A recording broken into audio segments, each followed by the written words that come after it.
بسم اللہ الرحمن الرحیم۔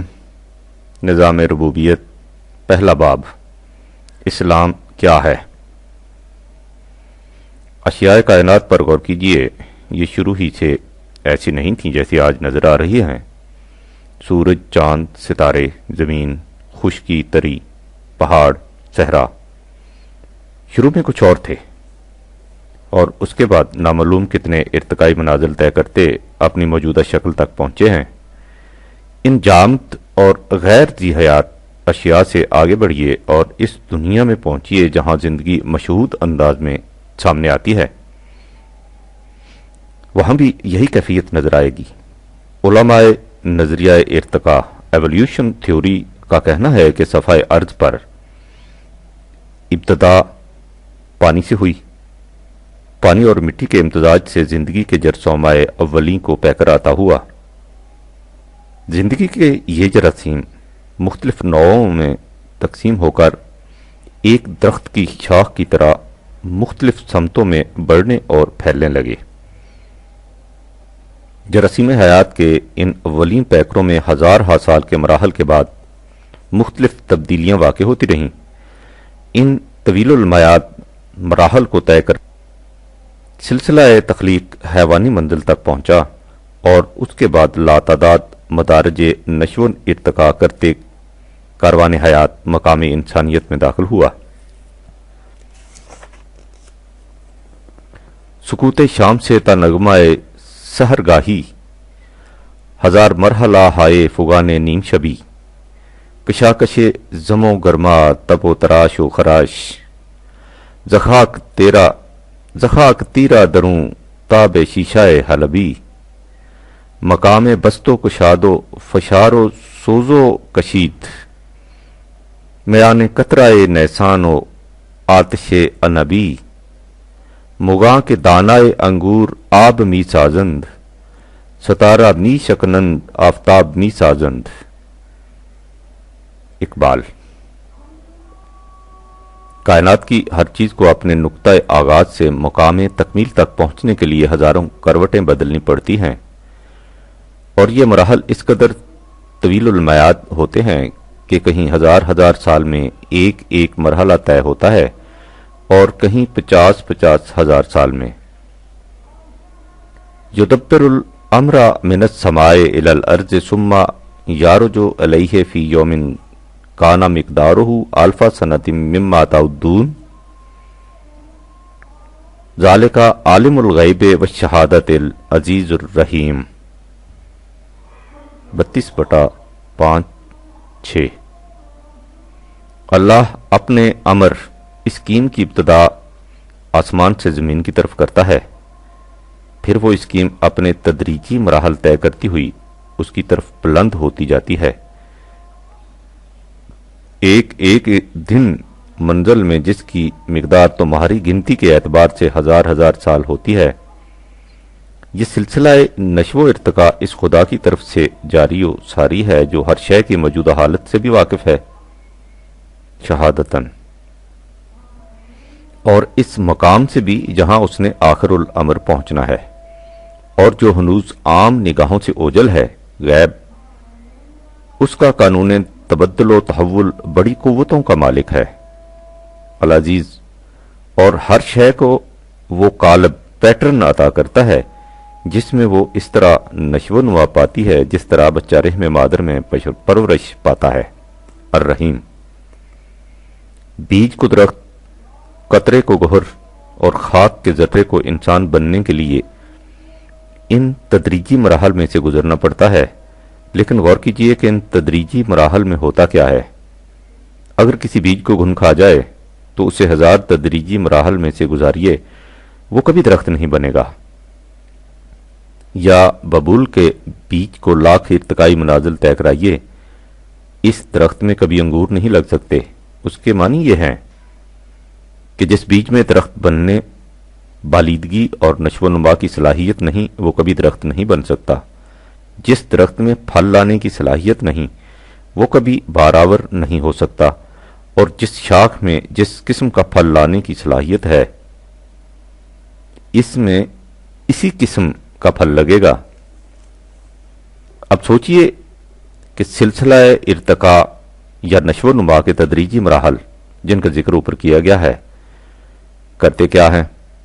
فقط یہ کہ ان صلاحیتوں کو جو بیج کے اندر پوشیدہ ہوتی ہیں نشو و نما دے کر اس کی آخری شکل میں مشہود کر دیتے ہیں۔ لہذا سلسلہ ارتقاء کی تمام تگوتاز سے مقصود یہ ہے کہ اشیاء کائنات کی مضمر صلاحیتیں پوٹینشیلٹیز نشو و نما ڈیولپمنٹ پا کر اپنے نقطۂ تکمیل آخری منزل تک پہنچ جائیں۔ بالفاظ دیگر سلسلہ کائنات کی تمام ہنگامہ آرائیاں اشیاء کائنات کی مضمر صلاحیتوں کو مشہود کرنے کے لیے ہیں۔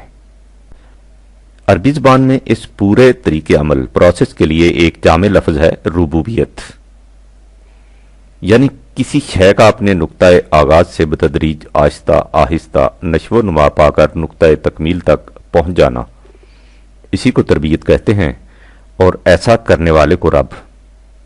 لہذا اگر ہم سابقہ بحث کو ایک فکر میں سمٹانا چاہیں تو یوں کہا جائے گا کہ کائنات کی ساری تگ و تاز اور سعی و کاوش کا مقصود ہے ربوبیت۔ چونکہ قرآن کریم کی روح سے یہ سب کچھ قانون خداوندی کی روح سے ہو رہا ہے، اس لیے اللہ کا قانون ربوبیت عامہ تمام اشیاء کائنات کی ربوبیت کا کفیل ہے۔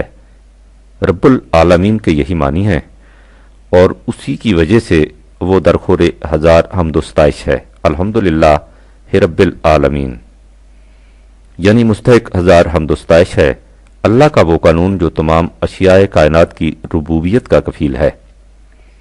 ربوبیت کے لیے ضروری ہے کہ اس نظام کی ہر حرکت ٹھوس تعمیری نتیجہ پیدا کرے۔ اس بات کا ثبوت کہ بیج کی ربوبیت شروع ہو گئی ہے صرف یہ ہے کہ بیج سے کونپل پھوٹ نکلے۔ کونپل ایک تعمیری کنسٹرکٹیو نتیجہ ہے جس سے اس امر کی شہادت بہم پہنچتی ہے کہ نظام ربوبیت نے اپنا عمل شروع کر دیا ہے۔ لیکن اگر بیج سے کونپل نہ پھوٹے تو اس کے معنی یہ ہیں کہ اس عمل تخمریزی کا نتیجہ تعمیری کی بجائے تخریبی ڈسٹریکٹیو رہا، یعنی بیج کی ربوبیت شروع نہیں ہوئی اور اس طرح بیج کا درخت بننا تو ایک طرف خود بیج بھی ضائع ہو گیا۔ اسے قرآن کریم میں خبیثیت کی اصطلاح سے تعبیر کیا گیا ہے، اس کی ضد طیب۔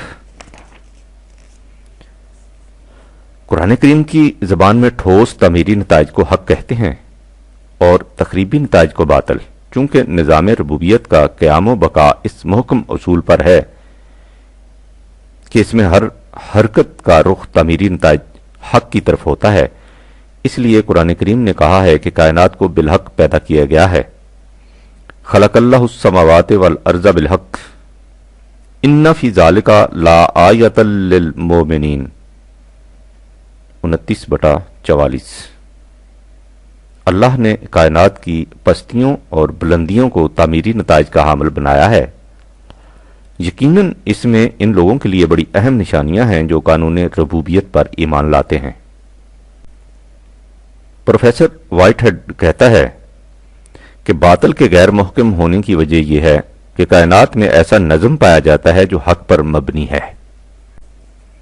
لیکن ربوبیت کے ان مثبت اور تعمیری نتائج حق کے مشہود ہونے کے لیے دو باتیں ضروری ہیں۔ ایک یہ کہ ان تمام عناصر ایلیمنٹس اور عوامل فیکٹرز میں جو کسی شے کی ربوبیت کا ذریعہ بنتے ہیں باہمی تعاون ہو۔ مثلا بیج کی بالیدگی کے لیے مٹی، پانی، سورج کی حرارت اور روشنی اور ہوا کی ضرورت ہے، لیکن آپ کسی بیج کو جو بالکل صحیح و سلامت ہو، اس میں بالیدگی اور برومندی کی تمام صلاحیتیں موجود ہوں، کسی میز پر رکھ چھوڑیے، اس کے پاس ہی ایک دوسرے سے الگ ادھر ادھر تھوڑی سی مٹی اور پانی رکھ دیجئے، ان سب کو دھوپ میں کھلا چھوڑ دیجئے اور ہوا بھی لگنے دیجئے، لیکن ان تمام اشیاء کی موجودگی کے بعد بھی اس بیج سے کونپل نہیں پھوٹے گی۔ بیج کی بالیدگی کے لیے ضروری ہے کہ بیج کے ساتھ مٹی، پانی، روشنی، حرارت، ہوا اس طرح تعاون کریں کہ وہ ایک دوسرے میں جذب ہو جائیں۔ ان اجزاء کے اس قسم کے باہمی تعاون کوآپریشن بلکہ ائتلاف ایبسوپریشن سے بیج کی مثمر صلاحیتوں کی ربوبیت ہو سکے گی۔ لہذا کائنات کے نظام ربوبیت میں مختلف اجزائے متعلقہ کا باہمی تعاون و ائتلاف لا ینفک ہے۔ اس کے ساتھ ہی ایک اور چیز بھی نہایت ضروری ہے، بیج کو مٹی میں دبانے کے بعد بہت زیادہ پانی دے دیجئے یا تھوڑا سا پانی دے کر بہت زیادہ حرارت پہنچائیے۔ آپ دیکھیں گے کہ اس طرح بھی ربوبیت کے تعمیری نتائج پیدا نہیں ہوں گے۔ وہ بیج کبھی کونپل بن کر بے نقاب نہیں ہوگا، گل سڑ کر ضائع ہو جائے گا۔ اس سے ظاہر ہے کہ تعمیری نتائج کی ترتیب و ظہور کے لیے ضروری ہے کہ مختلف اجزائے متعلقہ میں خاص تناسب و توازن پروپورشن اینڈ بیلنس قائم رہے۔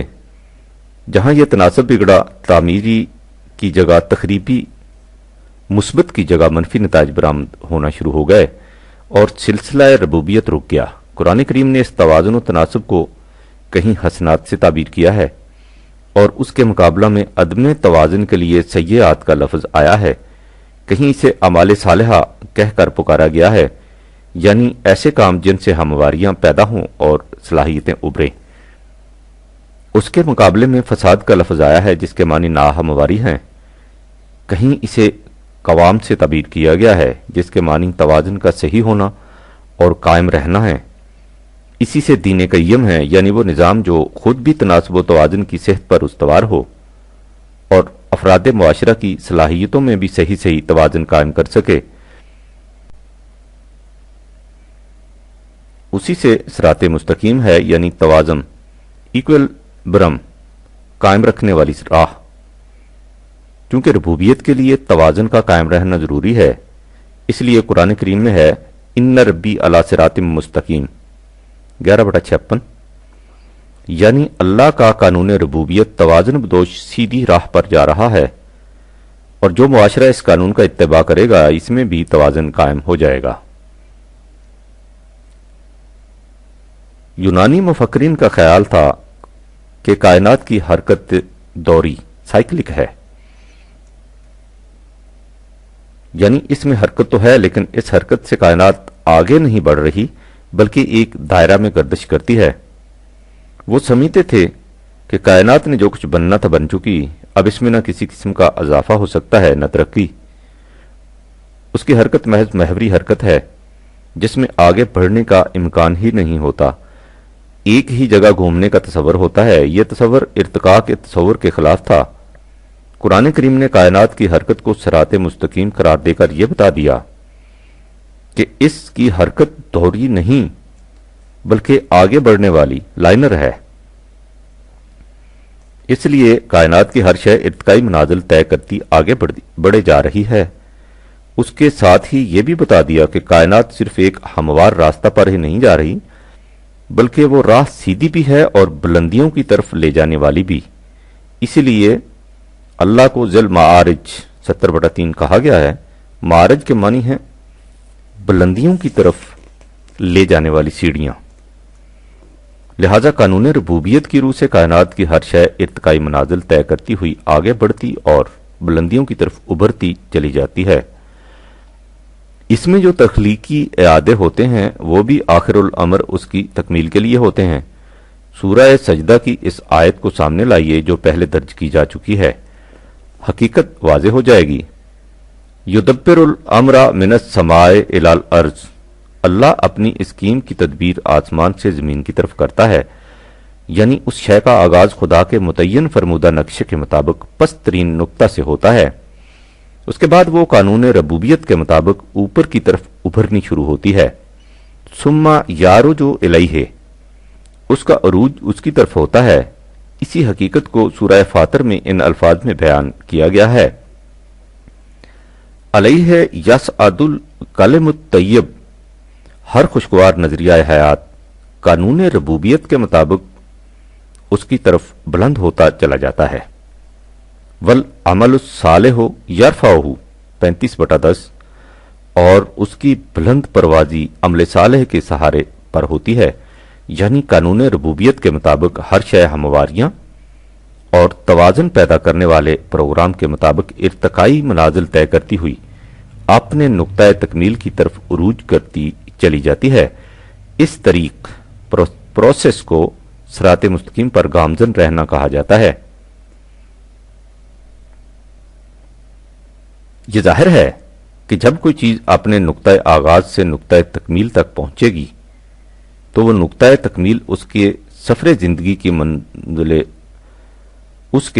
زندگی کی منزل مقصود یا منتہا ڈیسٹینیشن کہلائے گا۔ لہذا قانون ربوبیت کی روح سے ہر شے کے لیے ایک منزل مقصود یا منتہا کا ہونا ضروری ہے، اور چونکہ جیسا کہ ہم اوپر لکھ چکے ہیں پوری کی پوری کائنات نظام ربوبیت کے تابع چل رہی ہے، اس لیے ساری کائنات کا ایک مقصد یا منتہا ہے۔ بالفاظ دیگر کائنات بلا مقصود و منتہا پیدا نہیں کی گئی۔ یہ حقیقت کہ کائنات بلا مقصد پیدا نہیں کی گئی بلکہ یہ ایک بلند مقصد کی طرف بڑھے جا رہی ہے، دور حاضر کے مفکرین کے نزدیک بھی ایک مسلمہ کی حیثیت اختیار کر چکی ہے۔ مثلا لیزلے پاول لکھتا ہے، یہ بات بڑی غیر معقول دکھائی دیتی ہے کہ ایک طرف تو یہ تسلیم کر لیا جائے کہ زندگی ڈائنامک ہے اور ایک خاص سمت میں حرکت کر رہی ہے تاکہ وہ باقی رہے اور آگے بڑھے، اس کے ساتھ ہی یہ کہا جائے کہ زندگی کے پیش نظر کوئی مقصد نہیں، اگر مقصد نہیں تو پھر زندگی کی حرکت کا کوئی تصور ہی باقی نہیں رہتا۔ اور مانچسٹر یونیورسٹی کا اٹانومی کا پروفیسر ایف ڈبلیو جونز رقم تراز ہے کہ اسے تسلیم کرنا پڑے گا کہ تمام ذی حیات اشیاء اور غیر ذی حیات اشیاء گرچہ کہ پوری کی پوری کائنات با مقصد پیدا کی گئی ہے، تاریخ کے جس دور میں سے ہم گزر رہے ہیں اس میں یہ احساس اور بھی شدید ہو گیا ہے کہ کائنات کا یہ تمام عظیم القدر سلسلہ ایک مقصد کا ثبوت پیش کر رہا ہے۔ قرآن کریم نے ایک طرف تو مثبت انداز میں یہ کہا کہ کائنات بالمقصد پیدا کی گئی ہے، اور اس کے ساتھ ہی دوسری طرف منفی انداز میں یہ کہا کہ اسے یوں ہی بطور لہو و لعب پیدا نہیں کیا گیا، جو چیز حرکت تو کرے لیکن کسی منزل مقصود کی طرف نہ بڑھے، جیسے گرداب میں پھنسی ہوئی لکڑی۔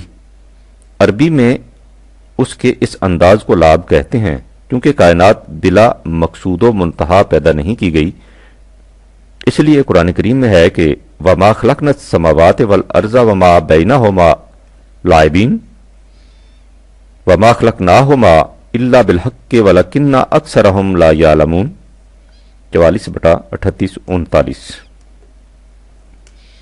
اور ہم نے کائنات کی پستیوں اور بلندیوں کو جو کچھ ان کے درمیان ہے،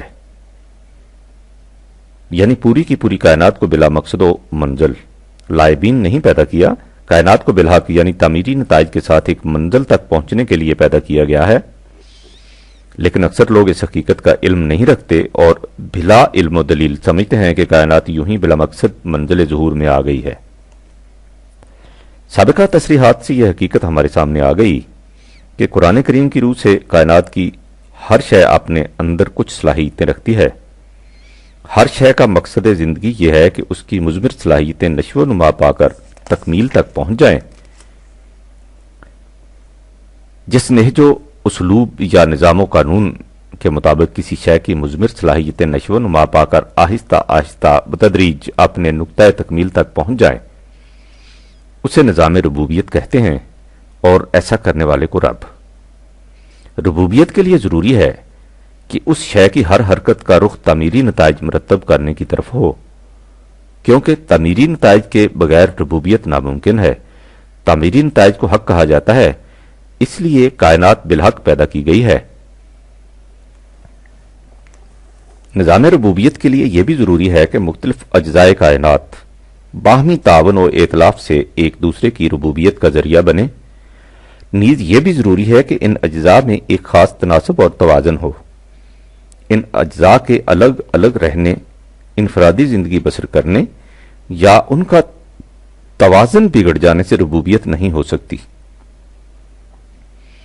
وہ توازن بدوش راہ پر چل کر اشیاء کائنات ربوبیت کی منازل طے کرتی ہیں، صراط مستقیم کہلاتی ہیں، اور جس طریقہ کار سے انہیں ربوبیت حاصل ہوتی ہے، اسے حسن عمل یا عمل صالح کہا جاتا ہے۔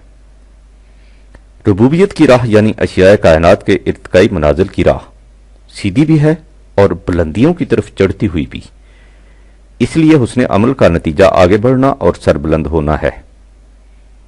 ربوبیت میں ہر شے کے لیے ایک نقطہ تکمیل کا ہونا ضروری ہے، یعنی وہ منزل جس میں پہنچ کر اس چیز کی تمام مضمر صلاحیتوں کی کامل نشو و نما ہو جائے۔ یہی اس شے کا مقصود و منتہا ہوگا۔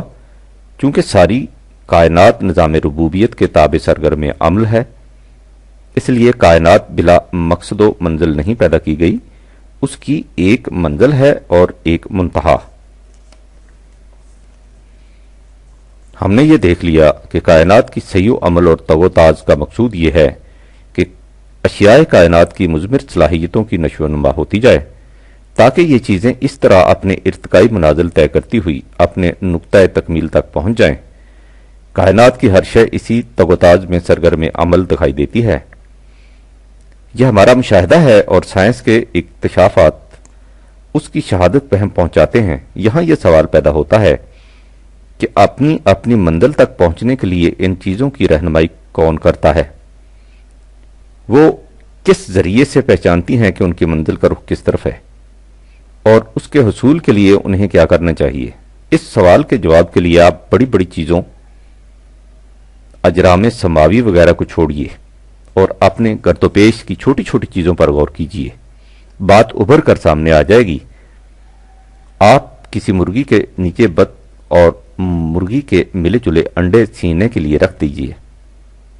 جب وقت معینہ پر انڈوں سے بچے نکلیں گے تو آپ دیکھیں گے کہ انڈے کا خول توڑتے ہی بط کا بچہ پانی کی طرف لپکے گا، لیکن مرغی کا چوزا خشکی پر رہے گا۔ یہ زمین سے دانہ دن کا چننے لگ جائے گا اور اپنا سامان پرورش پانی سے تلاش کرے گا۔ بلی کا بچہ پیدا ہوتے ہی ماں کے تھنوں کی طرف جائے گا۔ بکری کے سامنے ڈھیروں گوشت رکھا رہے، وہ اس کی طرف آنکھ اٹھا کر بھی نہ دیکھے گی۔ اس کے برعکس شیر بھوکوں مر جائے گا لیکن گھاس کا ایک تنکا بھی نہیں چبائے گا۔ مرغی کا چوزا چیل کی پرچھائی سے سہم کر ماں کے پروں کے نیچے چھپ جائے گا اور بلی کا بچہ اچھل کر چوہیا دبوچنے کی کوشش کرے گا۔ آپ غور کیجئے کہ وہ کون ہے جو ان پرندوں اور جانوروں کی رہنمائی ان کے سامانوں انداز ربوبیت پرورش کی طرف کرتا ہے؟ انہیں اس کی تعلیم کون دیتا ہے؟ آپ اس کا ایک ہی جواب دیں گے، یہ سب کچھ ان کی فطرت میں داخل ہے۔ سائنس کی دنیا میں اس کا نام جبلت ہے۔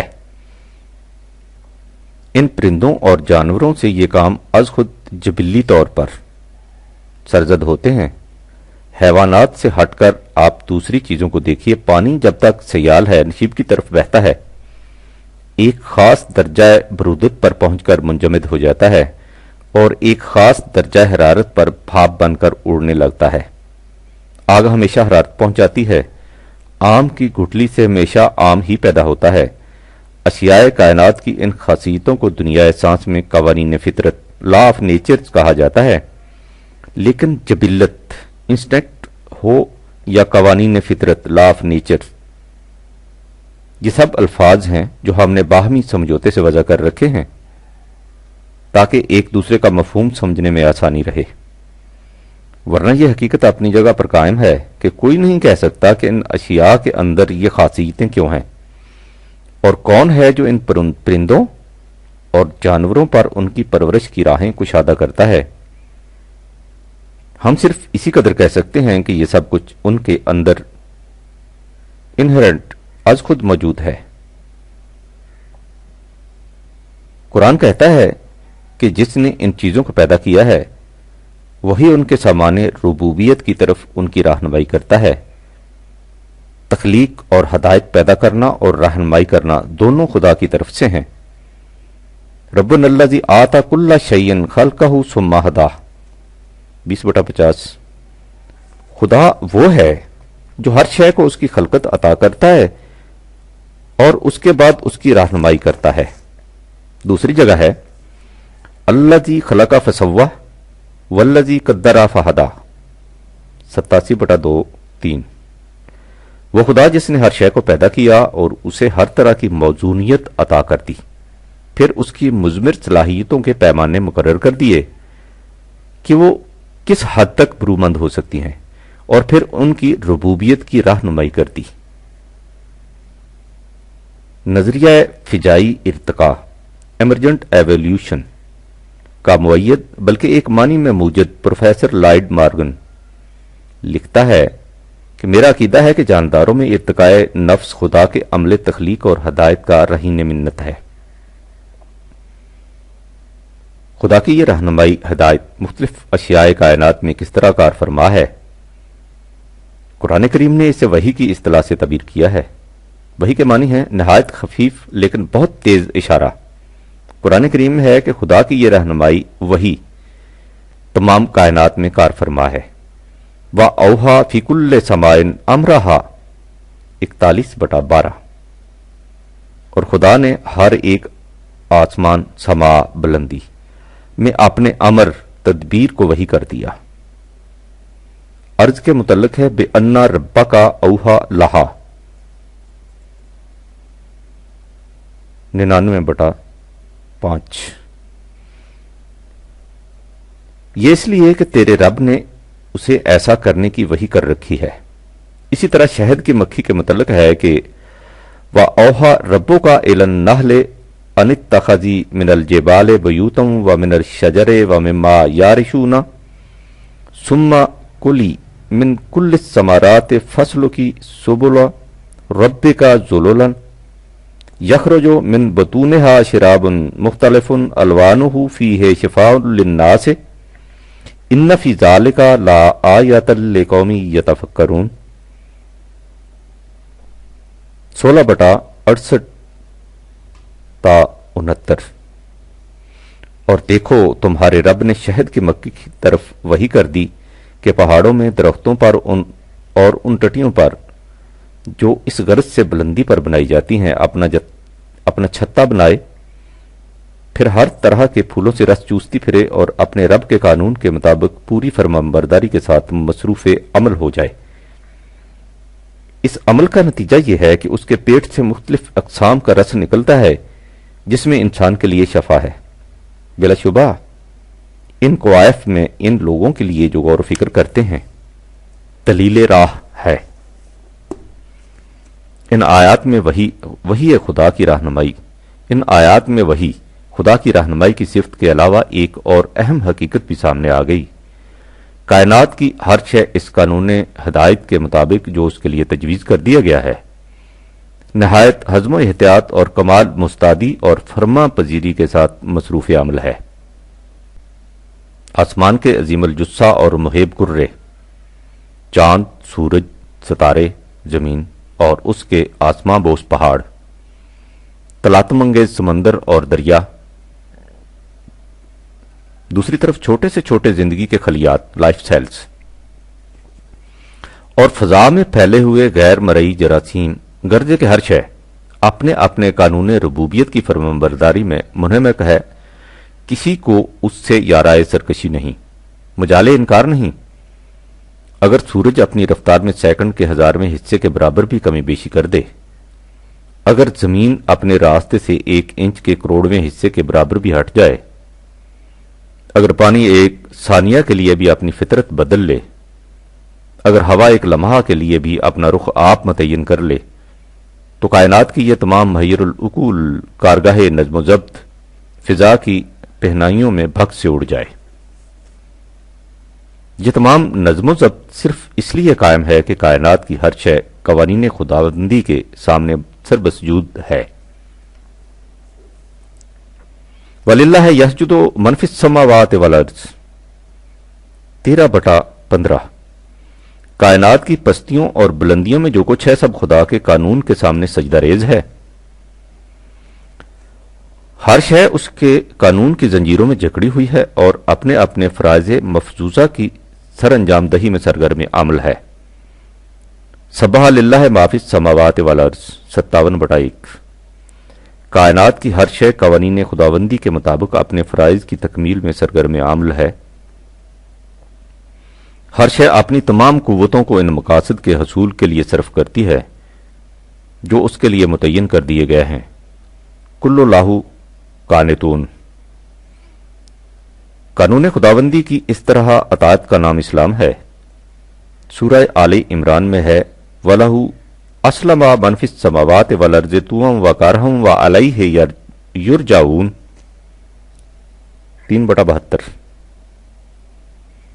کائنات کے ہر شے اس کے قانون کے سامنے سر تسلیم خم کیے ہوئے ہے، طوعاً و کرہن، اور ان اشیاء کی تمام حرکتیں اسی محور کے گرد گردش کرتی ہیں۔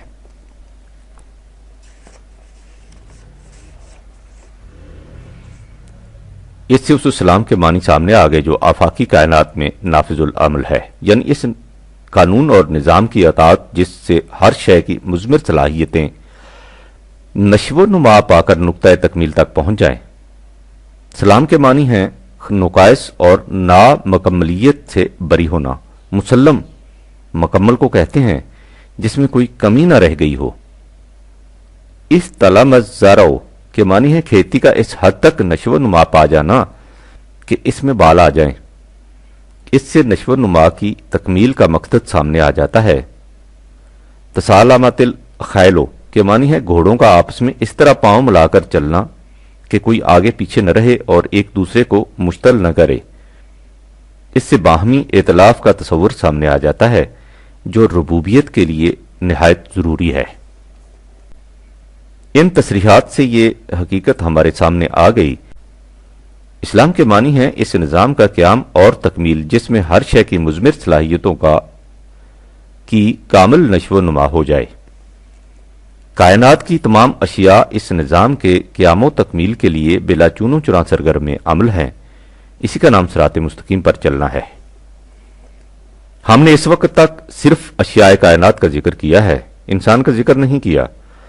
اس میں شبہ نہیں کہ انسان بھی کائنات کا ایک جزو ہے، لیکن اس میں اور دیگر اشیاء کائنات میں ایک ایسا بنیادی فرق ہے جس کی وجہ سے یہ کائنات میں ہوتے ہوئے بھی کائنات سے الگ ہے۔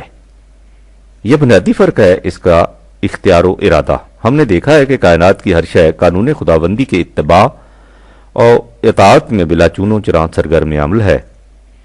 ان میں سے کسی کو اس کا اختیار نہیں کہ وہ اس قانون سے ذرا بھی سرکشی اختیار کر سکے یا اپنے لیے کوئی دوسرا قانون تجویز کر لے۔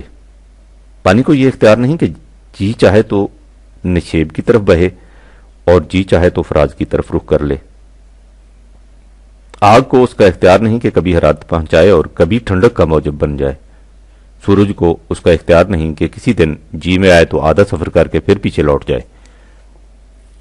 زمین کو یہ اختیار نہیں کہ کبھی تھوڑے سے وقت کے لیے سستانے کو ٹھہر جائے۔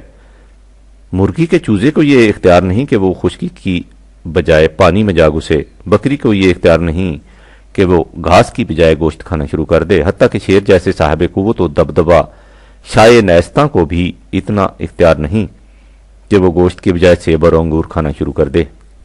لیکن اس کے برعکس انسان کے بچے کو دیکھیے، اس میں شبہ نہیں کہ پیدا ہونے کے ساتھ ہی وہ بھی اپنے رزق کے سرچشموں کی طرف اسی طرح لپک کر جاتا ہے جس طرح ایک بکری کا بچہ، لیکن اس کے ساتھ ہی اس کی کیفیت یہ ہے کہ وہ سنکھیا کی ڈلی کو بھی اسی بے تکلفی سے منہ میں ڈال لیتا ہے جس طرح مصری کے ٹکڑے کو۔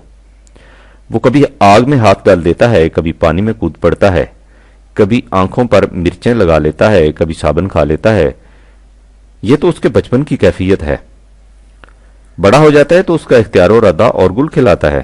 جہاں تک اس کی جسمانی پرورش کا تعلق ہے اس کے لیے بھی وہی قوانین و ضوابط مقرر ہے جو دوسرے حیوانات کے لیے متعین ہیں۔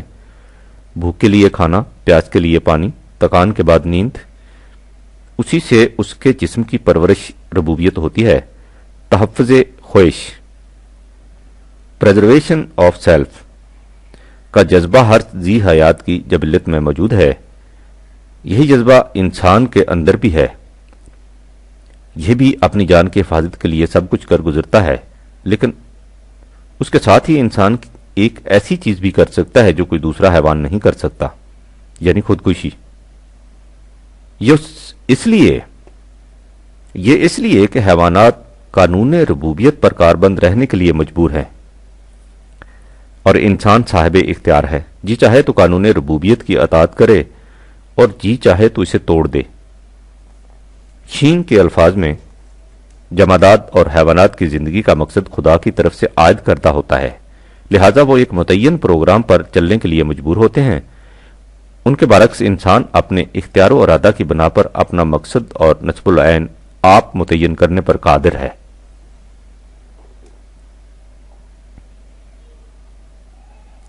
اس کا یہی اختیار ہے جس نے اس مسئلہ کو، جو باقی کائنات میں کوئی مسئلہ ہی نہیں، اس کے لیے مشکل ترین بنا دیا ہے۔ اس اجمال کی تفصیل ذرا آگے چل کر بیان کی جائے گی کہ وہ سوال یعنی مسئلہ ربوبیت جو باقی کائنات میں اس قدر سادہ اور آسان تھا، انسان کی دنیا میں اس قدر مشکل اور پیچیدہ کیسے بن گیا کہ اس کی ساری تگ و تاز اسی مسئلہ کے حل کی نظر ہو گئی۔ اس وقت صرف اتنا دیکھیے کہ جس مسئلہ کو منہاج پر دیگر کائنات کا کاروبار ربوبیت چل رہا ہے، انسان کی دنیا میں پہنچ کر وہ مسلک و منہاج بالکل بدل جاتا ہے۔ باقی کائنات میں ہر شے کے اندر وہ قانون از خود موجود ہے جس کی روح سے اس کی مثبت صلاحیتوں کی نشو و نما ہو سکتی ہے، اور ہر شے اس قانون کی اطاعت پر مجبور ہے۔ اس کے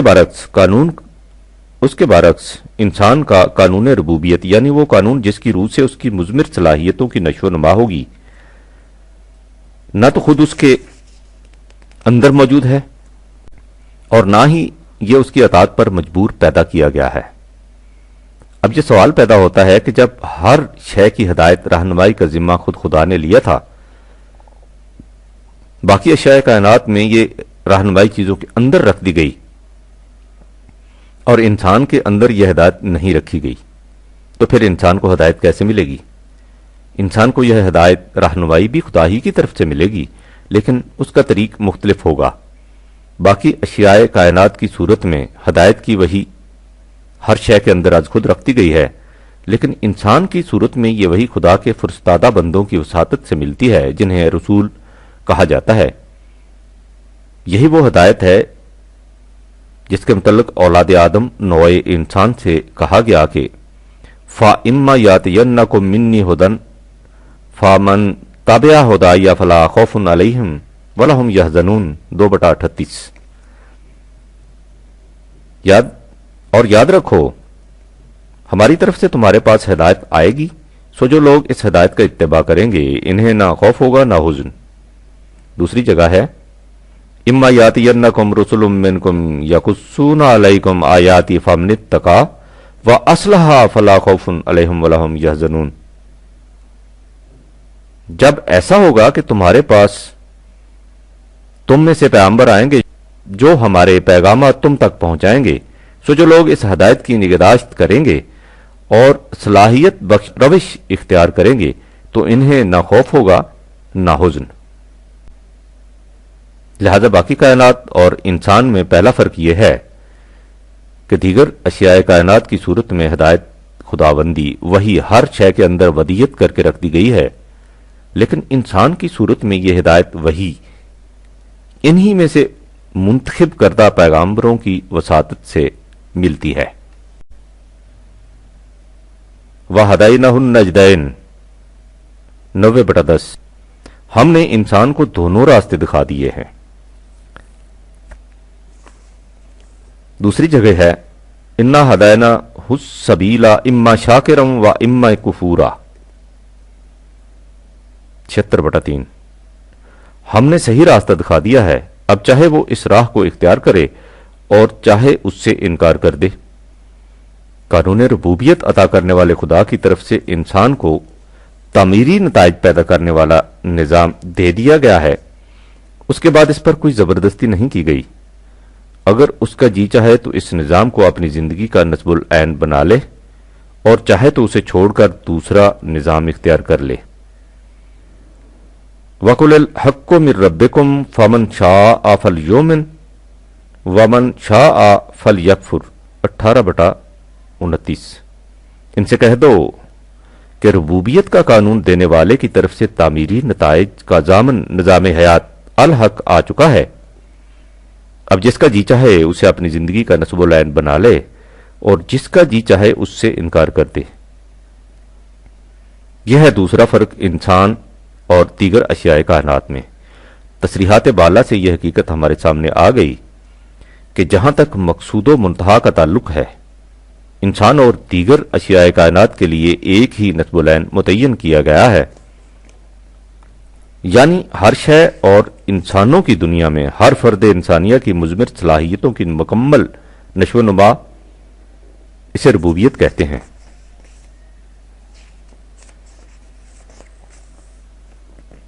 اس مقصد کے حصول کے لیے خدا کی طرف سے رہنمائی ملتی ہے۔ اشیاء کائنات میں یہ رہنمائی از خود موجود ہوتی ہے اور انسانوں کو خارجی طریق اللہ کے رسولوں کی وساطت سے ملتی ہے۔ اس ہدایت کے مطابق ربوبیت کی تکمیل کا نام اسلام ہے، اور دیگر اشیاء کائنات اسلام کو از خود مجبوراً اختیار کیے ہوئے ہیں، لیکن انسان کو یہ مسلک نظام ربوبیت اپنے اختیار و ارادہ سے اختیار کرنا ہوگا۔ بس یہ فرق ہے انسان اور دیگر کائنات میں، یعنی دونوں کے سامنے نصب العین ایک ہے اور اس نصب العین کے حصول کا ذریعہ بھی ایک، لیکن اشیاء کائنات اس ذریعہ کو مجبوراً اختیار کیے ہوئے ہیں اور انسان کو کھلا چھوڑ دیا گیا ہے کہ وہ اس نظام کو اپنی مرضی سے اختیار کرے۔ سورہ آل عمران میں اس حقیقت کو نہایت واضح انداز میں بیان کیا گیا ہے، جب کہا کہ افغیر دین اللہ یبغون ولہ اسلم من فی السماوات والارض طوعا وکرہا وإلیہ یرجعون 3/73۔ کیا یہ لوگ چاہتے ہیں کہ اس نظام کے سوا جو خدا نے مقرر کیا ہے کوئی دوسرا نظام اختیار کر لیں؟ حالانکہ یہ حقیقت ان کے سامنے بے نقاب ہے کہ کائنات کی پستیوں اور بلندیوں کی ہر شے اسی نظام کو طوعاً و کرہاً اختیار کیے ہوئے ہے اور ان کی حرکت اسی محور کے گرد گردش کرتی ہے، یعنی ساری کائنات اس مسلک اور نظام دین کو اختیار کیے ہوئے ہے جو اسے ربوبیت کے حصول کے لیے دیا گیا ہے۔ انسان بھی اسی کائنات کا ایک جزو ہے، اس لیے ظاہر ہے کہ اسے بھی وہی نظام اختیار کرنا چاہیے۔ یہ بات بالکل واضح اور بصیرت پر مبنی ہے، اس لیے عقل و دانش کا یہی تقاضا ہونا چاہیے۔ یہ نظام وہ ہے جو حضرات انبیاء کرام علیہ الصلوۃ والسلام کی وساطت سے نوع انسانی کو دیا جاتا رہا، اس لیے ہر صاحب فہم و بصیرت انسان کو یہی نظام اختیار کرنا چاہیے۔ قل آمنا بالله وما أنزل علينا وما أنزل على إبراهيم وإسماعيل وإسحاق ويعقوب والأسباط وما أوتي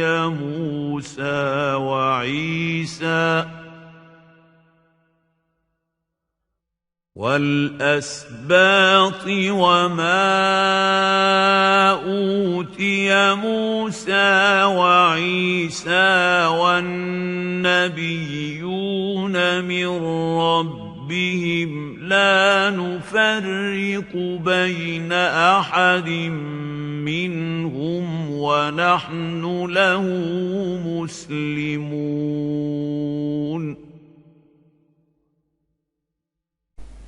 ان سے کہہ دو کہ ہم اسی نظام کو اپنا نصب العین بناتے ہیں جو ہماری ربوبیت کے ضامن میں خدا کی طرف سے ہمیں ملا ہے، اور جو اس سے پہلے ابراہیم، اسماعیل، اسحاق، یعقوب اور ان کی اولاد پر نازل کیا گیا علیہ الصلوۃ والسلام، اور جو موسیٰ، عیسیٰ اور دیگر انبیاء علیہ الصلوۃ والسلام کی وساطت سے انسانوں کو ملا۔ یہ ایک ہی نظام تھا جو شروع سے آخر تک انسانوں کو ملتا رہا، اس لیے ہم اس نظام کے لانے والوں میں باہم دگر کوئی فرق نہیں کرتے، ہم اسی نظام کے سامنے سر تسلیم خم کرتے ہیں۔ اس کا نام اسلام ہے، یعنی ربوبیت کی تکمیل کا وہ ضابطہ جو ساری کائنات میں جاری و ساری ہے اور جس کی اطاعت میں خود نوع انسان کی مضمر صلاحیتوں کی نشو و نما کا راز سربستہ ہے۔ لہذا اس نظام کے علاوہ اور کوئی نظام ایسا نہیں ہو سکتا جو اس مقصد کے حصول کا ذریعہ بن سکے۔ وَمَن يَبْتَغِ غَيْرَ الْإِسْلَامِ دِينًا فَلَن يُقْبَلَ مِنْهُ وَهُوَ فِي الْآخِرَةِ مِنَ الْخَاسِرِينَ 3/85 جو شخص اس ضابطۂ اسلام کے علاوہ کسی اور ضابطہ کو اپنا نظام بنائے وہ نظام قابل قبول نہیں ہوگا، کیونکہ وہ ربوبیت کے حصول کا ذریعہ نہیں بن سکتا۔ جو شخص کسی دوسرے نظام کو اختیار کرے گا وہ ابتداً کیسا ہی خوش آئند کیوں نہ ہو، آخر الامر نظر آ جائے گا کہ اس کا نتیجہ خسارہ ہی رہا۔ اس ساری گفتگو کا خلاصہ یہ ہے کہ اسلام اس نظام زندگی کا نام ہے جس میں ہر شے کی مضمر صلاحیتیں پوری نشو و نما پا کر اپنے نقطۂ تکمیل تک جا پہنچتی ہیں۔ کائنات اس نظام کو از خود اختیار کیے ہوئے ہے، لیکن انسان نے یہ نظام اپنے اختیار و ارادہ سے اختیار کرنا ہے، یعنی خدا کا ایک ہی قانون ہے جو ساری کائنات میں جاری و ساری ہے۔ انسان سے باہر خارجی کائنات میں یہ قانون از خود نافذ العمل ہے، لیکن انسان نے اس قانون کو اپنی مرضی سے اختیار کرنا ہے۔ لہذا جہاں تک انسان کا تعلق ہے، اسلام کے معنی ہے انسانی معاشرہ کو قانون خداوندی کے مطابق متشکل کرنا۔ انسانوں کے لیے یہ کائناتی قانون وحی کے ذریعے ملتا ہے، اور آج یہ وحی قرآن کریم کے اندر محفوظ ہے۔ بنابراین اسلام کے معنی ہے انسانی معاشرہ میں قرآن میں بتائے ہوئے طریقہ کے مطابق خدا کے نظام ربوبیت کو قائم کرنا۔